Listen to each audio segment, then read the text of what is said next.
Imagine trying to defuse a highly sensitive bomb. Oh, that's a stressful start. Right. But the instruction manual is literally split into 5 different pieces. And those pieces are just scattered across 5 different offices in Manhattan. Sounds impossible. And, oh, you only have a 12-hour window to figure the whole thing out. Yeah, that's a nightmare scenario. It is. And honestly, that is essentially what routine fertility care feels like for millions of patients trying to navigate the current medical system. So welcome to the deep dive. Glad to be. Our mission today is to explore this really truly fascinating intersection in modern medicine. We're looking at what happens when cutting-edge, high-tech reproductive science is paired with a deeply empathetic, whole patient culture. Which is, it is a notoriously difficult balance to strike. Fertility medicine is pretty much the absolute definition of diagnostic muddy waters. It involves all these overlapping biological systems, 2 different people's genetics, microscopic timing, and just this immense psychological load. You really cannot approach it the way you would, say, fix a broken arm. No, definitely not. And to anchor this exploration today, we're pulling from some very specific source material. We've got a clinic overview and a physician profile for FernyNY. That's Ferny Fertility, New York. Right, in the city. Exactly, a practice located right in the heart of Midtown Manhattan on Madison Avenue. Because, navigating fertility treatments can feel like trying to assemble a complex machine without an instruction manual, while a ticking clock echoes in the background. That ticking clock is very real for these patients. It really is. Okay, let's unpack this. How does a clinic actually become that missing instruction manual and support system for you, the patient? Well, to really understand the model FernyNY is building, we have to look at the historical tension in reproductive medicine first. For decades, clinics have essentially fallen into 2 distinct camps. On one side, you have these massive, highly clinical academic research hubs. Like the big university hospitals. Exactly. They possess the bleeding-edge technology, the giant embryology labs, the brilliant scientists. But the patient experience in those hubs, it often feels incredibly cold. You're just a number. You really are. You're a number moving through an assembly line. You get that classic sterile laboratory vibe where nobody knows your name, they just know your chart number. Yeah. And then, as a sort of reaction to that, the industry saw the rise of these wonderfully warm, emotionally supportive boutique centers. The ones that feel more like a spa. Right. They hold your hand, they prioritize your comfort, they remember your dog's name, but there's always a but.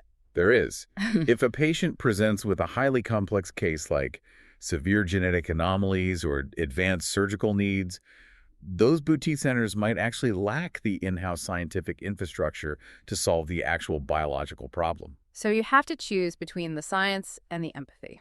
Historically, yes. But the overarching goal of our deep dive today is to examine how this specific clinic on Madison Avenue is attempting to completely bridge that historical gap. They're refusing to compromise on either the science or the empathy. And bridging that gap actually starts with the physical logistics of the space itself. The sources highlight that FernyNY operates with a strict under-one-roof model. Which is huge. It really is.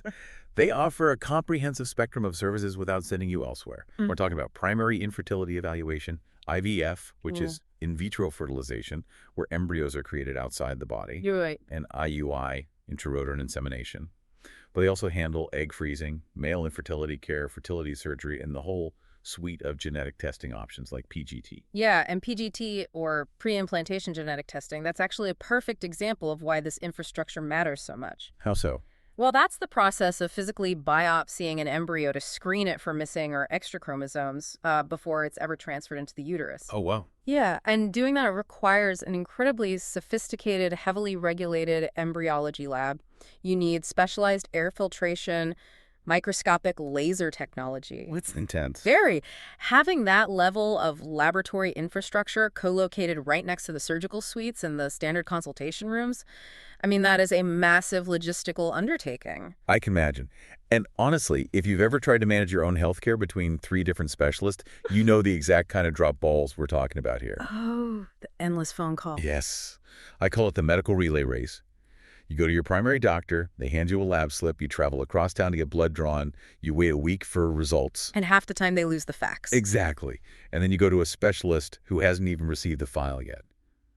In routine healthcare, that handoff is annoying. But in fertility care, where the baton is essentially a fleeting 12-hour hormonal window. Yeah, a dropped baton is devastating. And that 12-hour window is a very real biological constraint.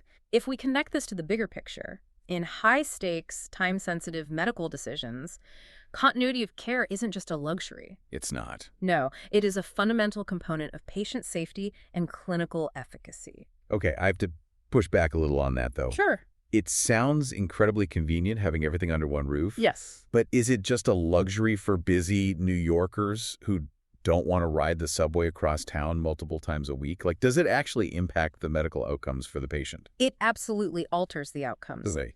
Yes, because it eliminates the communication silos that literally destroy treatment cycles. Let's look at the mechanics of an IVF cycle. A patient's ovaries are being stimulated with injectable medications to grow multiple follicles. Right, the daily shots. Exactly. A doctor might need to drastically adjust that patient's hormone dosage on a Tuesday afternoon based on blood work and an ultrasound conducted that exact same morning. Because if the estrogen levels are spiking too fast or the follicles are growing quicker than expected, the doctor has to hit the brakes immediately, right? Right. If those lab results are delayed by even 6 hours because they were sent to a third-party, off-site facility. Oh, I see. Yeah. Or if the specialist can't immediately review the ultrasound imaging themselves, the patient might prematurely ovulate. And then what happens? If that happens, the eggs are lost, the entire month of injections was for nothing, and the cycle is completely canceled. That is heartbreaking. It is. So having the endocrinologist, the sonographer, the surgeon, and the embryologist all operating within the same physical ecosystem, it prevents those dangerous gaps in communication. Okay, so the centralized model protects the biological timing. But the sources also emphasize a massive psychological benefit, which makes sense. Fragmented care basically forces the patient to become their own medical project manager. Which nobody wants to do. Nobody. You're the one calling the lab, begging them to fax the results to the doctor. And being the project manager for your own biological crisis, that induces a state of chronic, severe stress. Absolutely. From a purely physiological standpoint, we know that chronic stress triggers the adrenal glands to elevate cortisol levels. The stress hormone. Exactly. And when cortisol floods the system, it suppresses the hypothalamus in the brain. The hypothalamus is responsible for releasing GnRH, which is the hormone that dictates the entire reproductive cascade. Wait, really? Yes. So by forcing patients to manage their own fragmented care, the medical system is actively introducing a stress hormone that actively disrupts the delicate reproductive balance they are trying to fix in the first place. That is wild. The logistical stress of the clinic actually fights against the medication the clinic is prescribing. Precisely. So by centralizing the care and absorbing that project management burden, FernyNY is essentially removing that excess cortisol from the equation. They take on the mental load, allowing you to simply be the patient. Which is exactly why their public reviews constantly highlight this compassion-forward culture.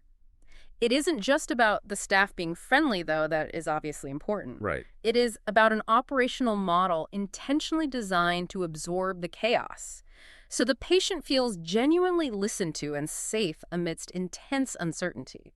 But if the clinic is absorbing all of that immense logistical load, that burden has to go somewhere. It does. It falls squarely on the medical directors and physicians who are orchestrating this centralized care.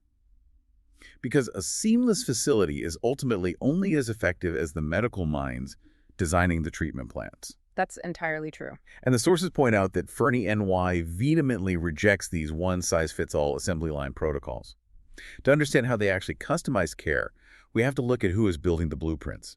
The materials put a major spotlight on Dr. Stephen G. Somkudi. Yes, his background is a really fascinating cross-section of highly specialized disciplines. Let's run through these credentials because they are heavy-hitting. Right. He is double board certified. Which is no small feat. Right. First in obstetrics and gynecology, and second in reproductive endocrinology and infertility.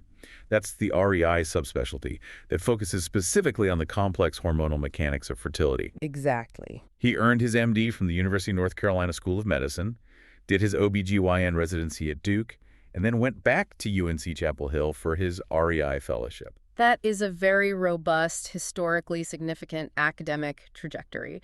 He trained at some of the most rigorous research institutions in the country before bringing that expertise to Manhattan. But there's more. Yeah, it's his postgraduate research focus that completely distinguishes his profile from a standard fertility specialist. Here's where it gets really interesting. Culturally and even medically, fertility treatments often place almost the entire physical and diagnostic burden on the female patient. Oh, completely. The invasive testing, the daily injections, the egg retrieval surgeries, the societal pressure it is overwhelmingly directed at women.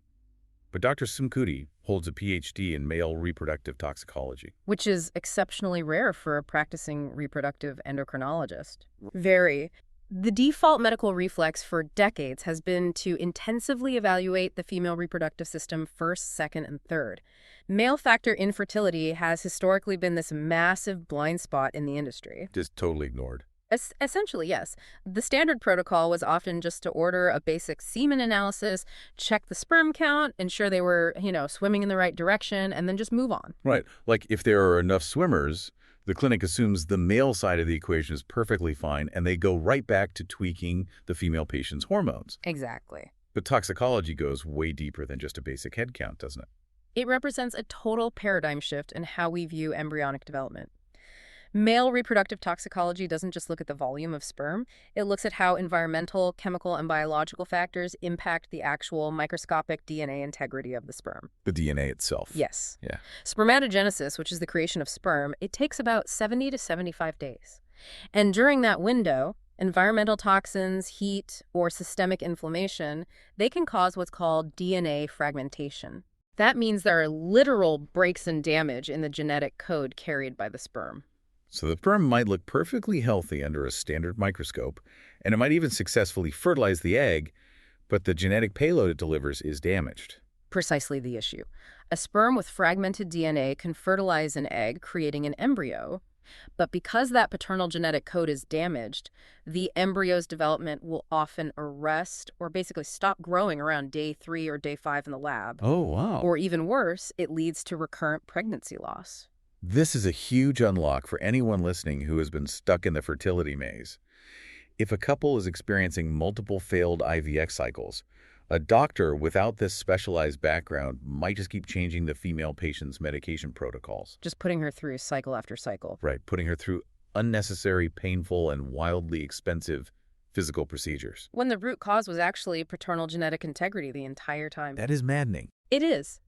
Having an REI who holds a PhD in male reproductive toxicology means the clinic is genuinely treating the couple as a whole biological unit.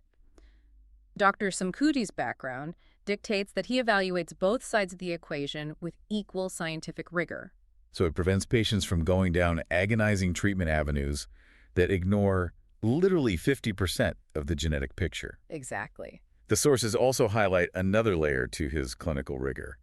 He has been a clinical investigator in over 20 fertility trials. That is the vital bridge between academic research and practical in-clinic application. Because he's right there on the front lines. Yeah. Being a clinical investigator on that many trials means you aren't just reading about new advancements in medical journals a year after they become mainstream. You are actively testing the cutting-edge protocols. And doing the science. Right. You understand the statistical algorithms and the biological mechanisms behind the newest drugs before they even hit the wider market. It translates to a massive comfort level with nuanced, complex cases. He doesn't have to rely on outdated standard issue playbook protocols because he has literally helped write the new ones. Exactly. But what I find so compelling about this profile is that despite this deeply intimidating resume, the MD, the PhD, the 20-plus clinical trials, the recurring theme from patient reviews is his bedside manner. Which is rare for someone that academic. Very. Patients consistently describe him as expert plus human. The sources emphasize that he brings clarity, calm, and genuine empathy to these highly charged consultations. Which brings us right back to the central thesis of FernyNY. Patients are conditioned to believe they have to choose between the brilliant, published scientist with terrible social skills and the deeply empathetic doctor who might be slightly behind the scientific curve. The classic trade-off. Right. But the expert plus human approach proves that false. A physician's bedside manner is actually a clinical tool. A tool? How so? Well, the ability to translate complex toxicological data and genetic sequencing into a conversation that a scared, exhausted couple can easily understand that is what allows patients to make informed, confident decisions about their own bodies. Which naturally leads us to the ultimate question. If you are listening to this and you hear about a clinic with top-tier research literacy, a PhD in male factor infertility, and comprehensive services perfectly synced under one roof, you are inevitably going to ask. Does it actually work? Exactly. Does it work? We have to transition from the clinical inputs, the doctors and the labs, to the medical outputs. We need to talk about success rates. Success rates. This is undoubtedly the most heavily scrutinized and, honestly, often the most manipulated metric in the entire field of reproductive medicine. I've actually read about this, and it blew my mind. Some clinics artificially inflate their billboard success numbers by actively turning away complex cases. They absolutely do. Like, if a woman is over 40, or if she has diminished ovarian reserve, they just show her the door to protect their statistics. How does a clinic like FernyNY avoid falling into that trap? What's fascinating here is the stark difference between medical marketing and responsible evidence-based medicine. The clinical statistical reporting in this industry, like the data submitted to the national registries, it can be easily gamed if you manipulate the denominator. Right. So if Clinic A only accepts 30-year-old patients with straightforward tubal blockages, their success rate will look like, what, 90%? Easily.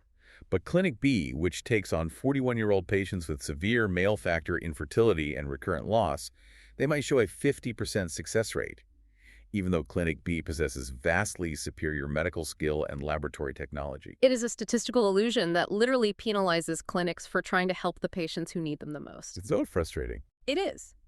Because FernyNY takes on highly complex cases, which is clearly evidenced by Dr. Samkuti's background in both clinical trials and toxicology, they're forced to have a much more scientifically honest conversation about outcomes. Meaning they don't just plaster a fake percentage on a billboard. Right. The sources explicitly state that FernyNY approaches IVF outcomes responsibly by emphasizing that success is highly individualized. So what does this all mean for you, the listener? If I'm a patient going through the emotional and financial wringer of fertility treatment, I just want a guarantee. Of course. I want a high percentage rate to make me feel safe.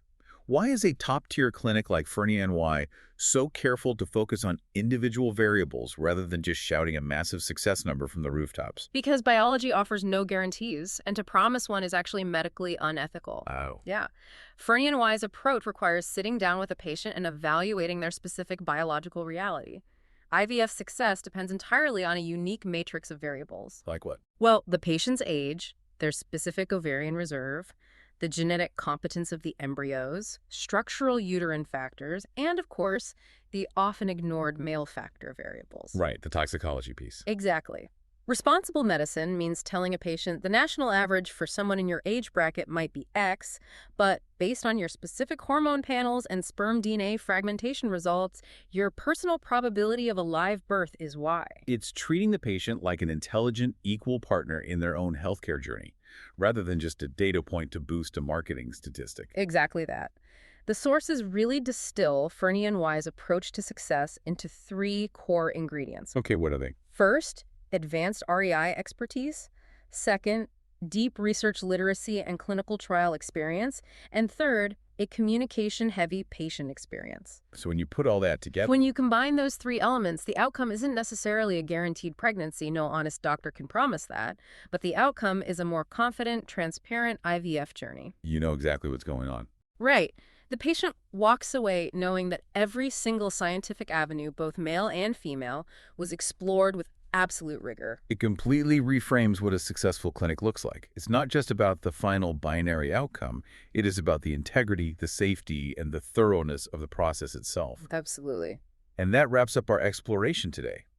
We've seen how FernyNY operates as a Madison Avenue practice that refuses to compromise between clinical excellence backed by heavy-hitting research and MD PhDs and that essential, empathetic human touch. It's a rare combination. It really is. They've built an under-one-roof ecosystem that completely eliminates the medical relay race, and they bring an incredibly rare, scientifically profound focus to male factor infertility, finally treating the couple as a whole biological unit. It is an operational model intentionally designed to absorb the chaos and stress of the process, which allows the science to work in the optimal environment. For those of you listening who want the practical details or are currently navigating this maze yourselves, FernyNY is located at 290 Madison Avenue on the 6th floor, New York, 1007.